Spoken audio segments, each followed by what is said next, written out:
Welcome back, everyone. You are listening to Type 2 Fun, a podcast that cherishes the fun aspect of all the challenging stuff. Hi, this is Hiba, and I'm a medical graduate.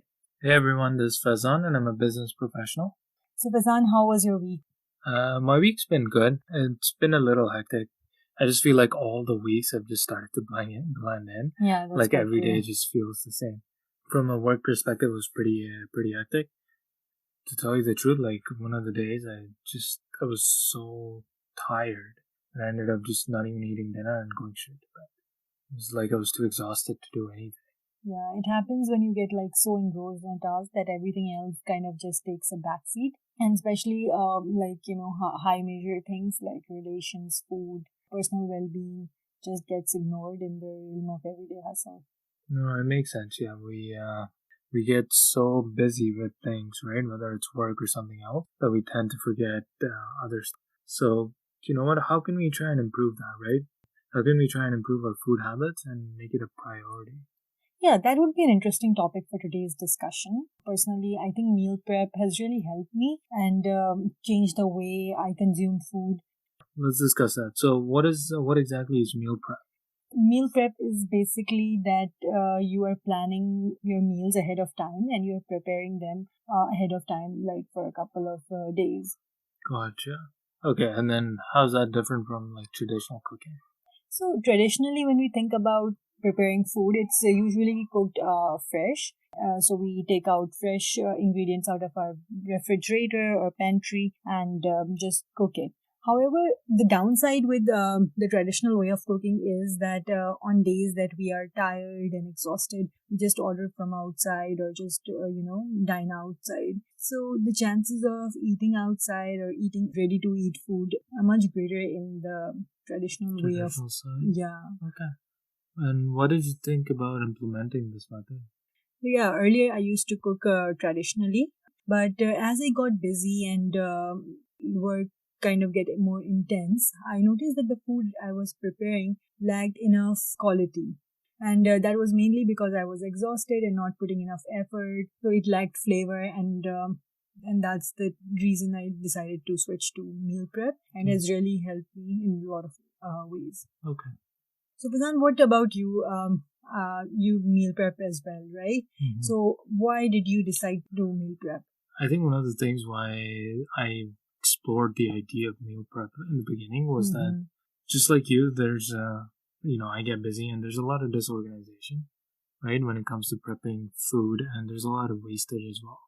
But we'd buy vegetables and that kind of stuff, but they would just sit in our fridge and eventually get bad, and we'd just be throwing them out only because we'd be impulse eating or cooking and not buying based on a plan or based on a menu that was already decided beforehand, right? So one of the key things one was wanted to organize ourselves a little bit, but also avoid wasting any food, right? Yeah, I agree. Meal planning has really helped us to make quality meals with genuine love and effort and manage the food resources as well.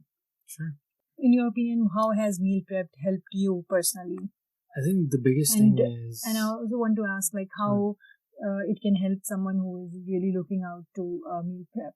sure. I think one of the biggest takeaways is time, right?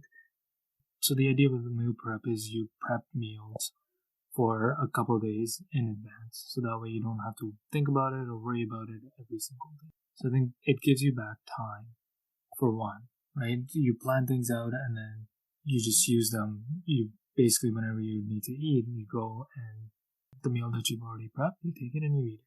It's also budget friendly because when you start planning, obviously, then you can see what you need versus what you don't need, and you when you go do groceries, you're not impulse buying, right? You're not impulsively buying extra stuff from the grocery store, and you're eliminating the need to order takeout because at any given day you're too exhausted or you just don't want to cook.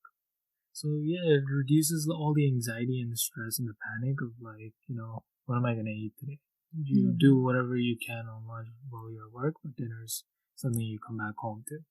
Yeah, and from a finance perspective, that's not a good habit to have, right? If you're always eating out all the time, you're obviously it's hard to get all the nutritional values that you from your food. One, and number two, your budget and your finances could start taking a meaningful hit. And I also think that when you're prepping your meals, it's also like a good family time where the entire family can take part in preparing the meals. Gives a lot of meaning to this activity. Okay. What's your experience been with meal prep? So basically, I have noticed that when I am prepping the meals, I am making more effort to make them more nutritionally balanced as compared to earlier. I was just eating whatever was there out on the out of the reach. So I think that has definitely helped me achieve more fitness, more energy, and just like overall general well-being. And when you think about it, it's also about implementation intention. So yeah, it's a very interesting concept because it says that when we make plans in advance regarding how and where we are going to execute our tasks in specific details like when, how, where, then we are more likely to follow it and execute it. So that's and that can really apply into meal prepping as well because it's just like we always say that we are going to eat vegetables and fruits, but then we always put off this idea and grab the meat and include the meat in our every day-to-day dishes. So I think if we prepare our meals in advance and have those physical cues lying in our fridge, then we are more likely to follow and stick to our meal plans. And definitely it is going to help us on multiple levels, including just achieving more weight control, achieving more fitness, and eating nutritionally well balanced meal. Right. So if I just condense the idea that you presented, it's more just if you plan and you have a set guidelines, right, within your plan, and not just, one day you wake up and you say, oh, I'm going to start eating vegetables. You eat it for one day and then that's it. You don't eat them again. I think another thing I was reading, there are some other studies around this method of consuming food as it's more efficient and more effective, especially in Western countries. So I was reading this French study called Nutrinet Santé. It's basically a survey conducted where they analyzed, I think, around 40,000 participants, give or take, and found that meal planners, they had, lesser mental constraints about what to cook because they had already planned.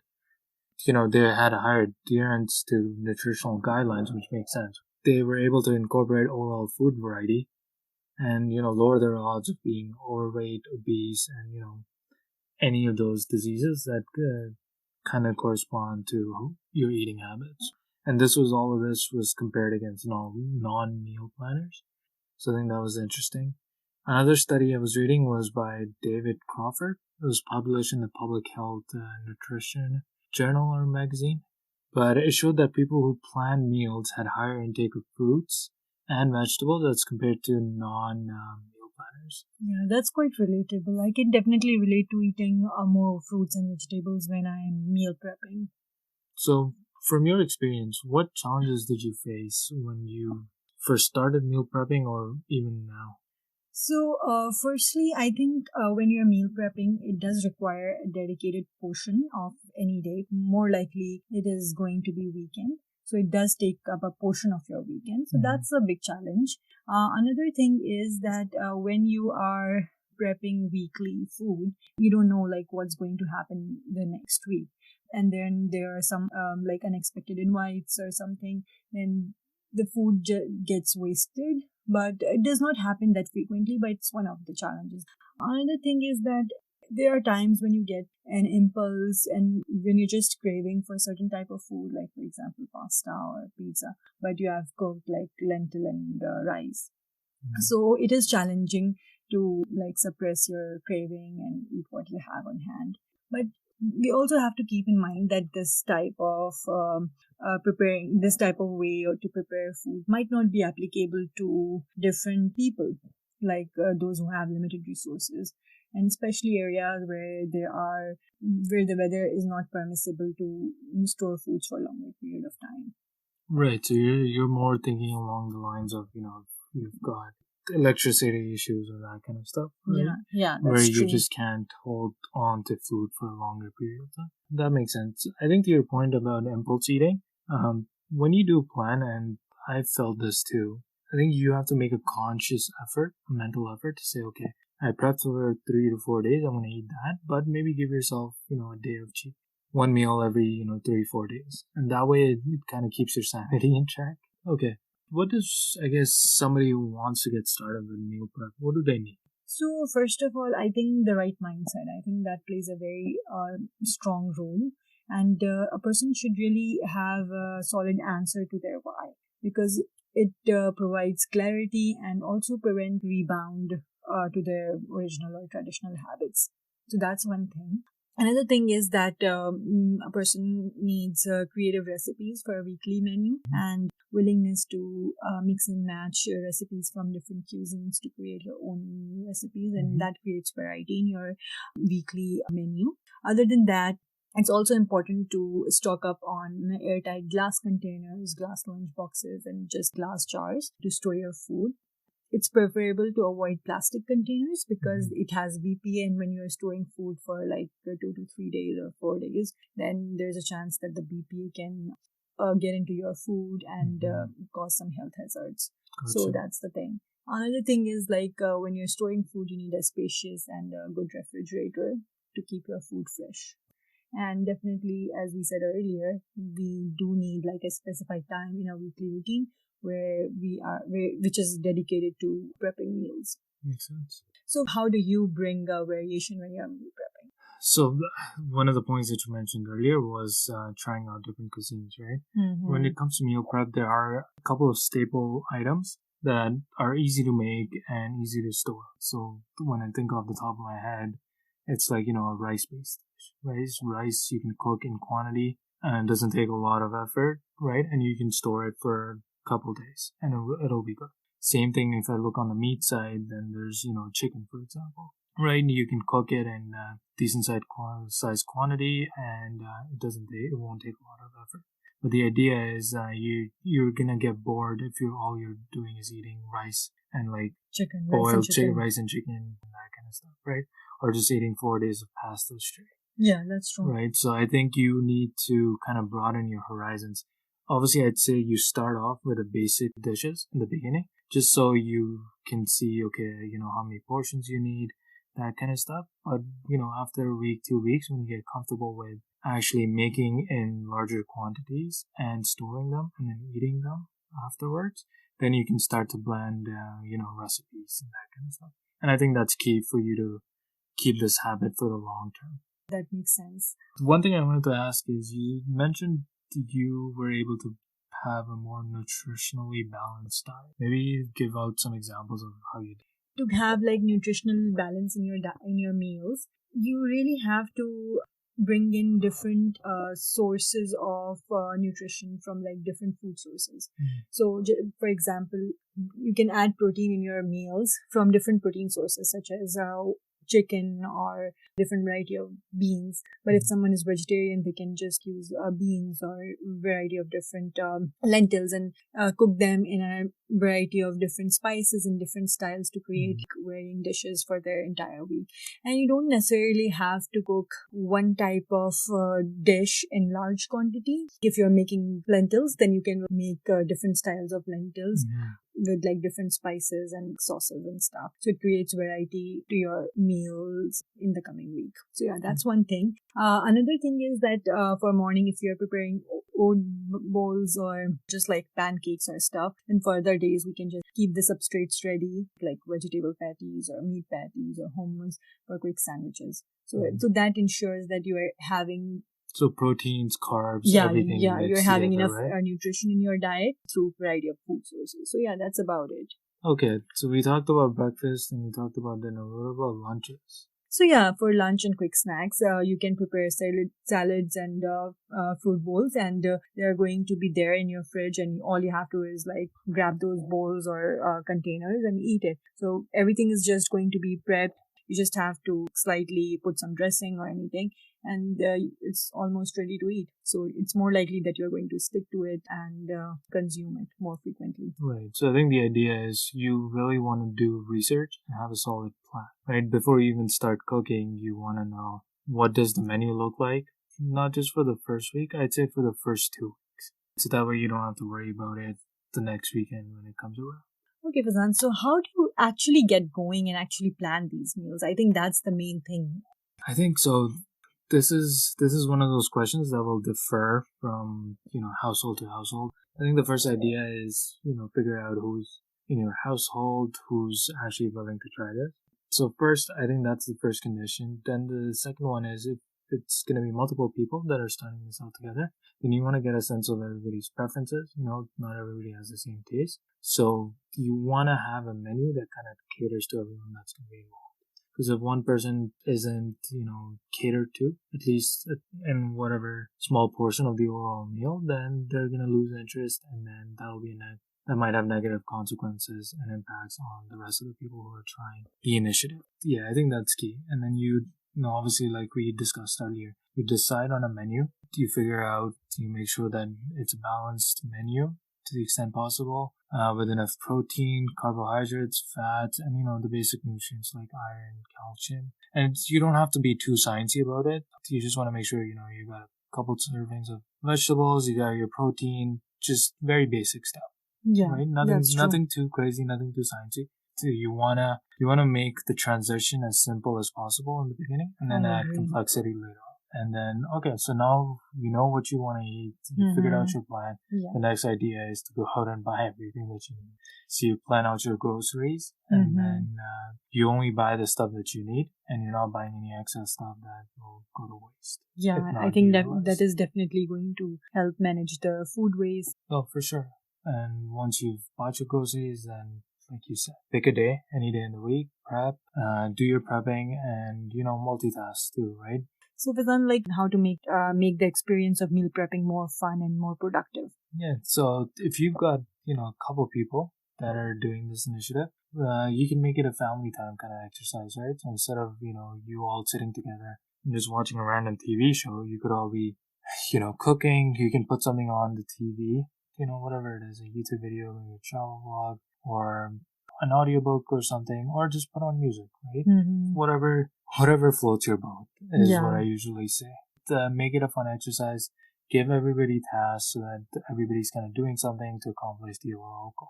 I think it can be a great time to unwind and relax and just enjoy it. Yeah. You know what? That brings me to my next point. What are some good resources for creative recipes? Yeah, so basically, there are multiple resources. I think YouTube, blogs, and other like different cookbooks has like a variety of different recipes that caters to different cuisines and different taste preferences. But personally, I enjoy recipes from Tasty, which is like a YouTube channel. Other than that, I also enjoy recipes from different blogs such as Piping Pot Curry and Pickup Limes. Yeah, these are some of my favorites. Gotcha. No, I like Piping Pot Curry as well. The lady who runs the blog, she does a lot of Instant Pot recipes, which are great. If you've got an Instant Pot, you can just, put all the ingredients in there, start the Instant Pot, and then you're free to do other stuff. As compared to traditional cooking in like, a normal wok or whatever, right? You kind of have to stand there and make sure that the food's getting cooked properly, and, if there's any adjustments that need to be made, you make them on the spot. So you're kind of occupied all the time. With Instant Pot recipes that she's got on her blog, you put everything in, you set everything up, and then you're free for half an hour or however long the food's cooking for. So I think that's great. When you're cooking an Instant Pot, it gives you more freedom as well. So definitely you can multitask and include some other chores with that. So what are some of the key giveaway points that you would like to mention? I think the most important point out of everything that we discuss is intention and discipline. Those two things are key when it comes to meal prepping. Because if you don't have intention or the discipline to stick to this, you will not stick. You will try it maybe for a week, and then you will go back to your habits. So you really gotta make it a point and keep yourself accountable. The one good thing that I like about meal prep, right, within the first week if you prep, you would see that, at nighttime you just have more time, more free time. Because you're not cooking for, half an hour, 45 minutes, and then eating. You just go to the fridge, get your meal, eat, and there's your hour kind of free, right? And you can pursue your hobbies or do you can do whatever, right? You can watch TV, you can do something else, whatever floats you. So I think the intention and discipline is key. The other thing is portion sizes, right? You want to make sure that you've prepared enough. And this will come with practice and time. but portion sizes, once you kind of get into the groove of things, is something to ensure that you're having the right portions of everything, vegetables, carbs, and all that kind of stuff. And then the last idea is to have variation in you. And there's so many ideas, so many different recipes all over the internet. You can take anybody else's ideas or come up with your own ideas. So yeah, I think variation will be key. I guess that's it for today, right? I think we discussed some good stuff. Definitely, if you can get into meal prepping, it's a game changer for students, people who are working full time, and if you're just conscious about your health and fitness and your time management, I think this is a great way to get some of that time back. Yeah, I agree with that. Hope this discussion was insightful. This discussion is over, but continue the discussion in comments and email us. Let us know about your experiences or hesitations with meal prepping. Tune in next Friday for our next episode. Take care until then.